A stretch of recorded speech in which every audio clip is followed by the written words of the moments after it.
વધુ એક સમાચાર ભરૂચથી મળી રહ્યા છે, તેની પર પણ નજર કરી લઈશું। ભરૂચની જીઆઈડીસીમાં આ ઘટના બનવા પામી છે। અંકલેશ્વરની પાનોલી જીઆઈડીસીમાં ગેસ ગળતરની ઘટના બની છે।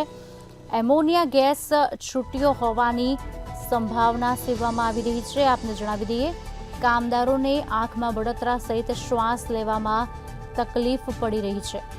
જીપીસીબીએ ઘટના સ્થળે પહોંચી કંપનીની શોધખોળ શરૂ કરી છે। આપને જણાવી દઈએ સમાચાર, એમોનિયા ગેસ છૂટ્યો હોવાની સંભાવના હાલ મળી રહી છે। ભરૂચ અંકલેશ્વરની આ ઘટના છે। પાનોલી જીઆઈડીસીમાં ગેસ ગળતર થયું હોવાની વાત સામે આવી છે। એમોનિયા ગેસ છૂટ્યો હોવાની સંભાવના હાલ વ્યક્ત કરવામાં આવી રહી છે। કામદારોની આંખમાં બળતરા સહિત શ્વાસ લેવામાં તકલીફ પણ પડી રહી છે। જીપીસીબી હાલ ઘટના સ્થળે પહોંચી છે અને શોધખોળ શરૂ કરી છે। એમોનિયા ગેસ છૂટ્યો હોવાની સંભાવના વ્યક્ત કરવામાં આવી છે।